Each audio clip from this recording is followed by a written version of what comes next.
생생하게 상생하며 YTN 라디오 생생경제.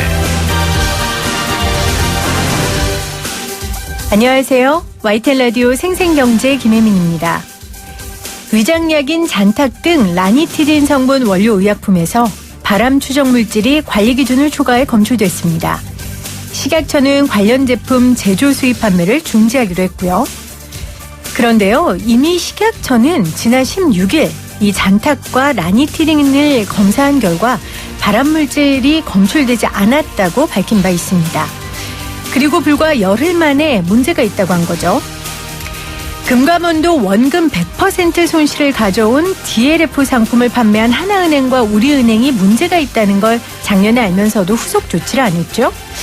식약처와 금감원의 존재의 이유에 대해 자꾸 생각하게 돼서요. 제가 찾아봤습니다. 식약처 홈페이지에는 믿고 사용하는 약, 의료기기, 생활용품이라고 써 있고요. 금감원 홈페이지에는 금융은 튼튼하게, 소비자는 행복하게 라고 써 있더군요. 2019년 9월 26일 YTN 라디오 생생경제 지금 시작합니다.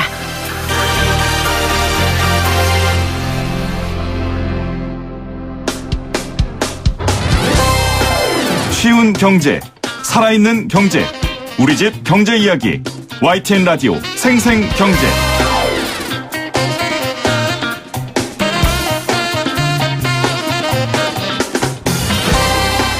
오늘 가장 뜨거운 경제 뉴스를 제일 생생하게 전해드리는 시간입니다. 1억을 투자해서 4개월 만에 190여만 원 남았다면 어떻게 하시겠어요? 거기다가 이 상품을 판 곳이 안전할 것이라고 굳게 믿는 은행이라면요. 그리고 그 돈이 내 노후 자금이라면요. 이런 일이 실제로 벌어졌습니다. 금융소비자원과 법무법인 로고스가 우리은행과 하나은행이 판매한 이 DLF 상품에 대해 계약 취소와 함께 원금 전액 배상을 요구하는 첫 민사소송을 제기했습니다. 소송을 맡은 로고스 전문수 변호사 전화 연결돼 있어요. 변호사님 안녕하세요. 네, 안녕하세요. 자, 금융소비자원과 소송을 진행하신다고 들었는데 왜 금융소비자원과 함께 하세요? 아, 네. 사실 이제 이 DLF 사태로 인해서 언론에 알려지고 나서 많은 수천 명의 이제 소비자들이 그때서야 이제 이 사건의 상품의 어려움을 알게 되셨는데요. 네. 이런 분들이 다 개인들이시고 다 소비자시고 또 어떤 분 노령 분들이 고령자 분이시고요. 그러면 또 평생 변호사나 이렇게 소송으로 접해보시지 않으신 분들인데. 네. 이런 분들이 이제 결국 일단 금융소비자원이라는 어떤 이제 많은 금융소비자 단체들이 있지 않습니까?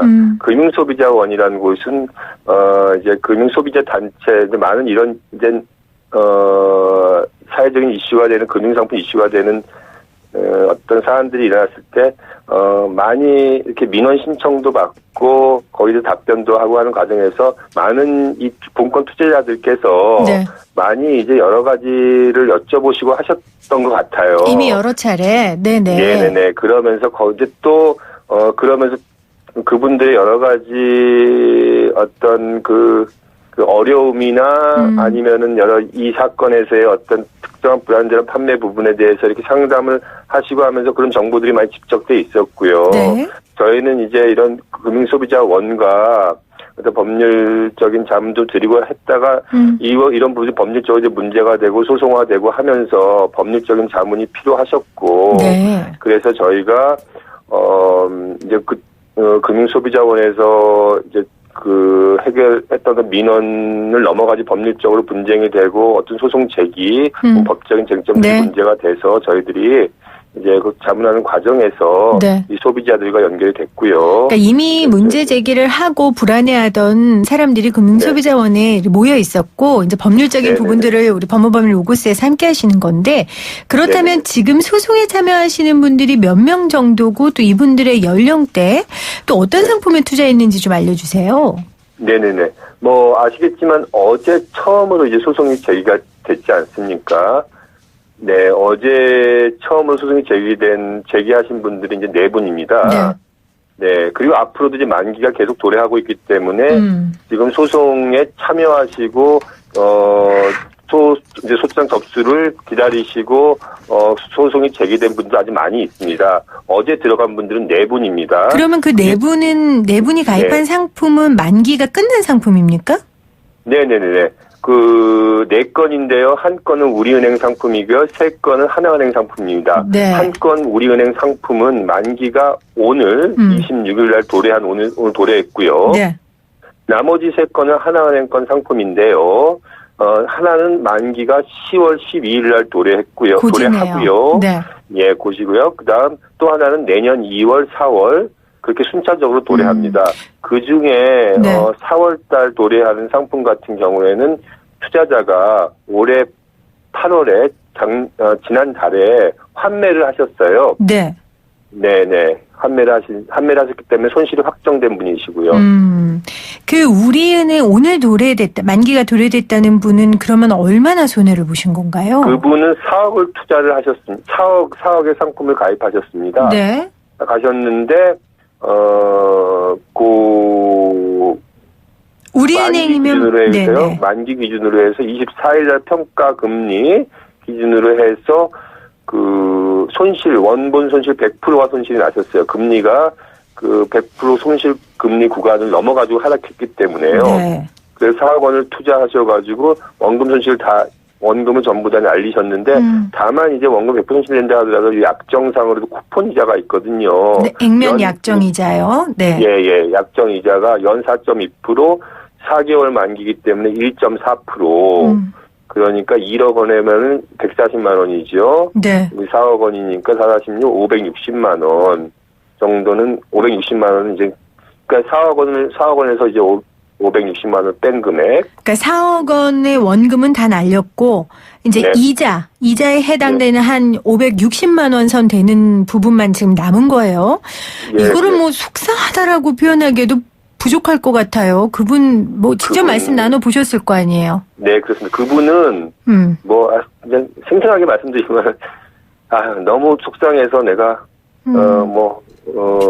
화약을 얻고 폭발하고 싶다는 원색적으로 말씀하실 정도로 네. 담을 이루지 못하시고요. 아유, 그럼요. 네, 그렇습니다. 4억 원이라는 돈이 절대적으로 큰 돈이기도 하지만 또 뭐 어떤 상황에서 그 돈을 어떻게 모아서 투자했는지 개인적인 사정은 모르지만 또 얼마나 개인적으로 그 돈이 소중하겠어요.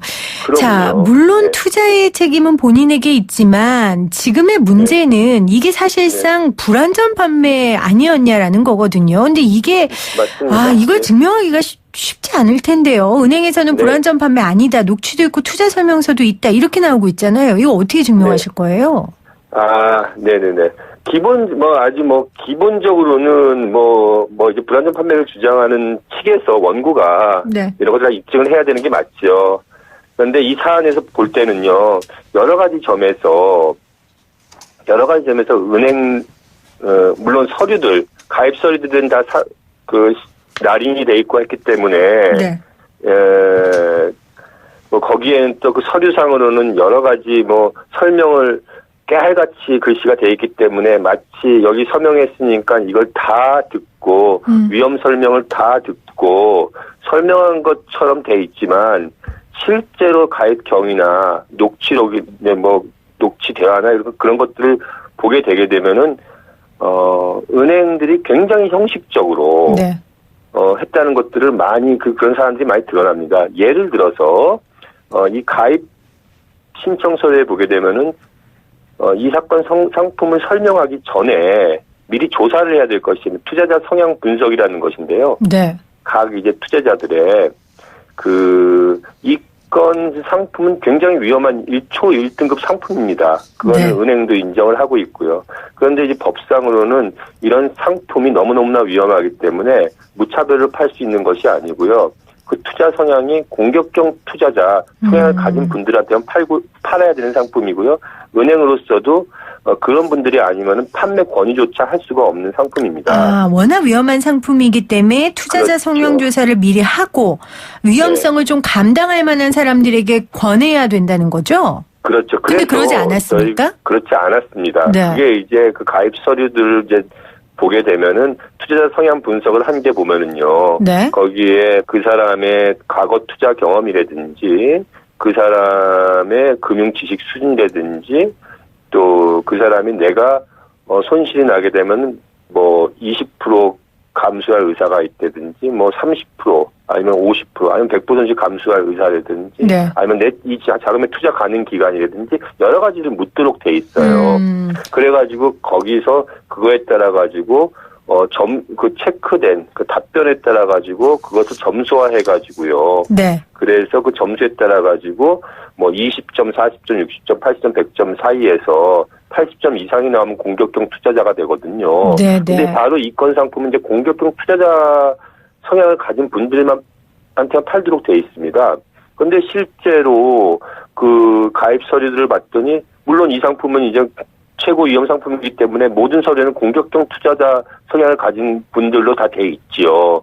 그렇지만 각 항목들을 보게 되면 이분들은 과거에 투자 경험이 전혀 없으신 분들입니다. 그런데도 투자 경험이 많은 걸로 돼 있고요. 그러면 또 변호사님, 네네, 저희가 시간 때문에 그러면 네. 결국은 법정에서 변호사님이 이제 그걸 증명하셔야 되잖아요. 이 공격적 투자자가 아닌데 은행에서 네네. 그렇게 투자자 성향 조사를 몰고 갔다. 이게 증명할 자신이 있으신 거죠?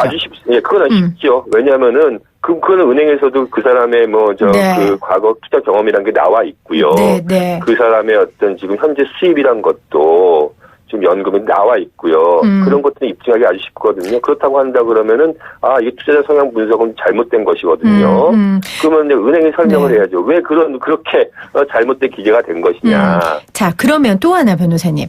네. 이게 제가 앞서 얘기했지만 금감원도 이 두 네네. 은행이 고령 투자자 보호 체계에 구멍이 뚫린 걸 사전에 인지했다고 하잖아요. 그런데도 이거를 뭔가 후속 조치를 마땅히 안 한 것 같아요. 이런 부분에서 금융당국에 무슨 뭐 소송이나 이런 거 할 수 있습니까? 전 사실 금감원의 화가 더 나요. 네, 그렇죠. 사실 이제, 근데 그 소송상은 참 어렵습니다. 이게 네. 어떤 이제 정책적으로 그런 걸 해서 정식 감독하는 기관이 그걸 알고도 어떤 감독을 하지 못한 것이 원인이 부분에 대해서 법적인 책임을 묻는 거하고 정책적인 책임을 묻는 거하고 법적인 책임을 묻는 거는 좀 별개거든요. 그렇죠. 그렇죠. 또 상품을 판 것은 금감원이 아니라 은행이니까. 이제 당의 은행이고 직원이기 때문에요. 네. 법적으로 책임을 묻기에는 특히 민사 책임이나 민사 책임을 묻기에는 금감원은 그건 좀 아주 쉽지는 않습니다. 쉽지는 어떤 정치적인 책임은 정책적인 책임을 물어야 되겠죠. 그렇죠. 네.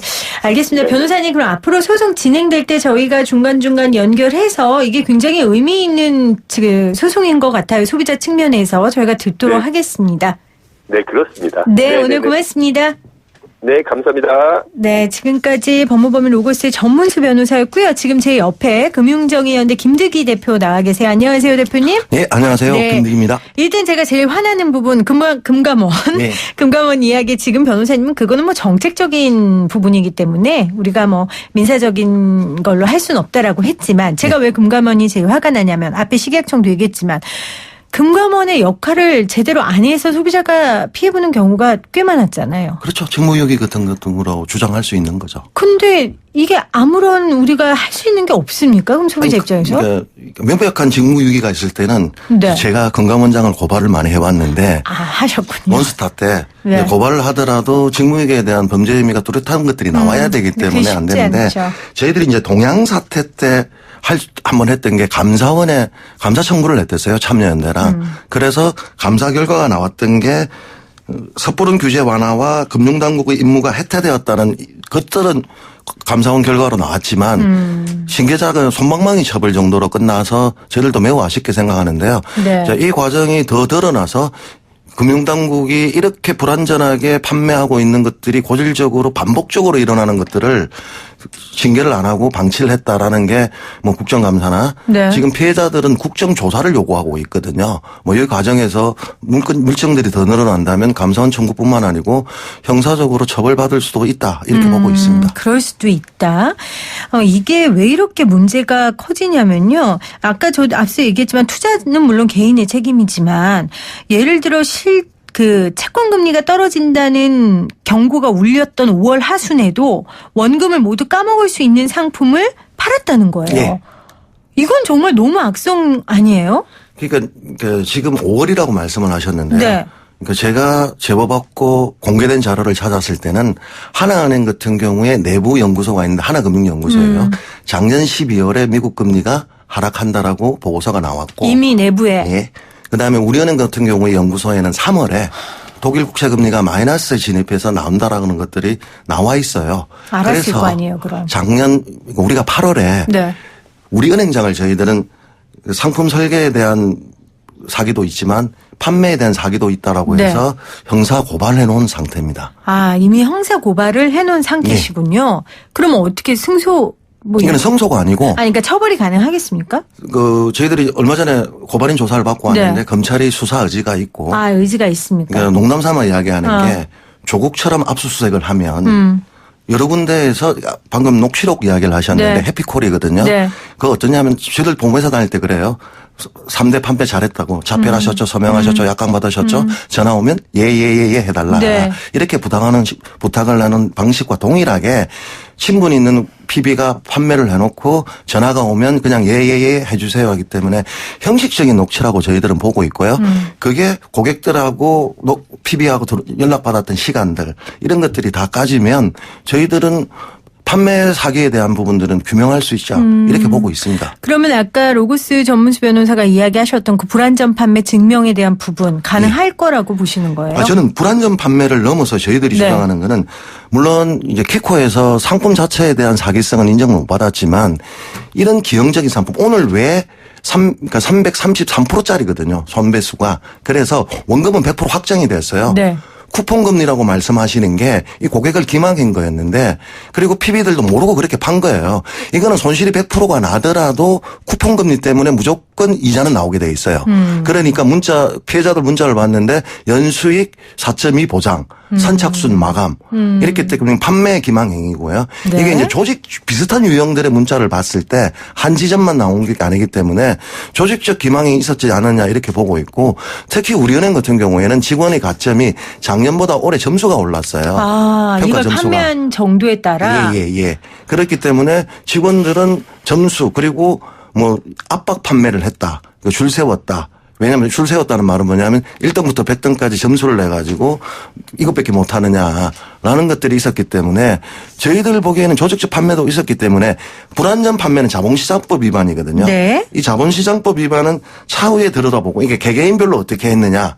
그러니까 체크리스트를 다 허위로 작성했다라고 이야기를 하고 있고요. 고령, 초고령 고객 같은 경우에는 숙려 제도라고 있어요. 그러니까 금감원이 작년에 나가서 미스터리 감사를 했는데 이 숙려 기간 안내도 없었다는 건데 저희들이 제보받았던 초고령 노인들은 대부분 숙려 기간조차도 설명을 못 받고 다른 사람과 또다시 면담을 해야 돼. 준법감시인과. 그 면담조차도 없었는데도 불구하고 사인이 돼 있고 서류를 나중에 받아보니까. 그래서 판매 과정에 기망행위가 많이 있기 때문에 저희들은 동양 사태의 배상 비율, 보상 비율이라든가 네. LIG 10비 때 금감원이 했던 보상 비율보다는 높게 나올 것으로 보고 있습니다.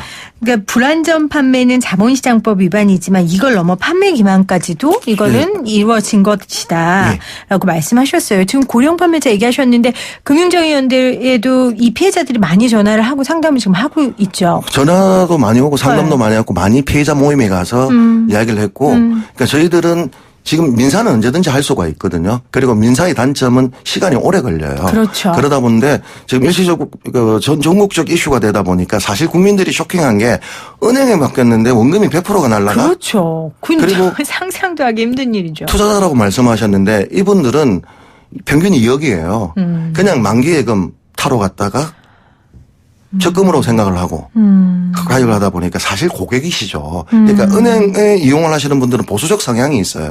자, 이런 성향이 가진 분들이 만약에 이 정도, 이게 저희들이 지금 기획 비용을 뺀 위험 감수 대가를 계산을 해봤는데요. 당시 저축성 수신금리를 빼면 1억을 투자했을 때 90만 원에서 150만 원 벌어요, 6개월 동안. 그러니까 이런 걸 설명을 했으면 이분들에게 안 오시죠. 판매 수수료 선치 1억, 그러니까 1% 주면서 여기 올 바에는 차라리 증권회사 가서 가면 되는데 이번에 이 상품의 구조를 보면 네. 하나은행과 우리은행이 대부분 95% 이상 팔았어요. 증권회사는 팔지를 않고. 그러니까 이 얘기는 아까 전에 우리 변호사랑도 연결했을 때 얘기했지만 투자자 성향 조사가 안 이루어졌다는 거잖아요. 아니 거짓말로. 이루어졌죠. 형식적으로. 아니 그러니까 이거는 투자를 굉장히 즐기는 사람한테 판매해야 되는 물건인데 예. 지금 우리 대표님 말씀은 그냥 예금 만기일 돼서 타러 갔던 사람들이 조차도. 그냥 넣은 경우가 많다라는 말씀이시잖아요. 저희들 대출세를 받으면 체킹했는데다 그냥 쭉쭉쭉쭉 체킹하시면 네. 여러 장 했는데 내가 뭘 했는지 기억을 못 하시지 않습니까? 이분들이 투자자 성향서라는 것들은 다 했는데도 불구하고 기억을 못 하시는 거죠. 그러니까 그냥 형식적으로 서류는 다 돼 있는데 저희들이 자료를 보니까요. 꼭 해야 될 장소. 이름, 서명. 그다음에 설명을 들었습니다. 이건 자필을 꼭 안 하면 이건 100% 무효거든요. 네. 그러니까 설명을 들었습니다. 이런 같은 경우에는 본인이 자필을 하게끔 만들었고 나머지 체킹. 그러니까 도저히 1등급이 나올 수 없는 분이 있어요. 저희들이 얼마 전에 건강원에 진정을 했는데요. 80세 이상 되신 치매 노인 환자세요. 아이고. 그러니까 치매 환자 노인이신데 1억 얼마신데 그냥 노후자금 가지고 있는 걸 가지고 있는데 어떡해요. 아유, 믿고 속상해라. 맡겼는데도 불구하고 갔는데 치매 환자분이 어떻게 돼 있어요? 그러니까 이분은 면담을 해야 되고 건강 상태를 살펴야 되는데 면담자도 만나본 적이 없는 거예요. 근데 그 면담자가 만나 있다고 서류에 체킹이 돼 있고. 아니 그럼 그런 경우는 어떻게 해요? 이거는 저희들은 불안전 판매가 아니고 계약 무효죠. 이거는 기망에 의해서. 그래서 건강원에서 빨리 조사해서 이분은 계약 해지시켜라. 그리고 원금 전체와 이자까지 지급해야 된다. 이렇게 주장을 하고 있고요. 그러니까 민사하고 금감원 분쟁을 많이 물어봐요. 근데 금감원 분쟁을 신청을 했다가 민사로 들어가게 되면 금감원 분쟁이 법상 중단을 하게 돼 있어요. 그럼 이제 여러 절차가 있는데 금감원 분쟁하고 이 비율이 저는 제가 생각에는 은행에 이번에 상품을 구조를 분석했을 때 저도 한 달 넘게 걸렸어요. 이걸 분석하는데 네. 최종적으로 이해가 되었지만 이 상품을 가입하기 나이에 상관이 없더라니까요. 네. 미국 금리는 어떻게 했느냐. 트럼프가 이자한 일이면 이 금리는 계속 올라가는 거다. 이렇게 이야기를 했고요. 독일은 동일이 망하지 않으면 키코 때는 솔직히 말씀드려가지고 미국발 금융위기가 있어가지고 세계적 공황이 왔어요. 지금 미국이 망했습니까? 독일이 망했습니까? 그런데도 불구하고 하루에 6.1%가 도달을 해가지고 100% 원금 손실 올랐다. 이 은행 가가지고 망연자실이죠. 그럼 은행은 그동안 뭐 했느냐. 고객이 물에 빠지고 있는데 손 한 번 내밀지 않고 죽는 것만 바라본 거였잖아요. 아니 성과의 업무도 다 안 했다고 보는 거죠. 한두 푼도 아니고요. 이게 뭐 평균 몇 억씩 넣으신 분들한테 트럼프가 이자 안 내리면은 괜찮습니다. 독일이 망하지 않으면 괜찮습니다. 이 초등학생도 이해할 말 하나 설명하고 상품을 가입시켰다는 게 이건 정말 너무 말이 안 되는 거고 문제는 지금 금융 시스템을 이해를 하시면 되는데 네. 내가 올해 거래했던 거액이고요. 기본적으로 은행원에 대한 신뢰가 있어요. 그러니까 더 잘해야죠. 예. 신뢰를 바탕으로 하는 건데요. 잘해야 되는데도 불구하고 은행원들은 압박과 그러니까 우리은행장 같은 경우는 공개적인 자기에서 비이자 수익을 많이 내야 된다라고 강조를 많이 했어요. 비이자 수익은 뭐냐면 이 상품을 팔아서 나오는 선취 수수료를 말하는 거거든요. 네. 그 결과 오늘 상반기 비이자 수익 부분에서 우리은행이 1등을 했어요. 네. 결국은 경영진의 판단과 압박 그리고 직원들이 시달리고 자기 평가를 잘 받아야 된다는 그 결과가 그동안 믿었던 고객의 신뢰를 배반하고 결국은 고객을 재산을 강탈한 것이나 다름없다. 왜? 은행은 여기 어떤 책임을 지지 않고 선취수수료 1%만 먹은 거거든요. 자, 그러면은 소송은 소송대로 하고 있고 예. 금융정리연대 측에서는 혹시 어떻게 뭐 계획이 있으세요? 저희들은 내일 집단민원을 신청을 해서 금감원에. 금감원에. 예, 그래서 저희들이 주장은 불안전 판매로 보지 말고 판매의 사기성, 상품 구조의 문제점, 상품 구조의 문제점을 살펴보겠다고 한 건 금감원장님께서 종합검사를 나가시면서 하셨던 말씀이거든요. 네.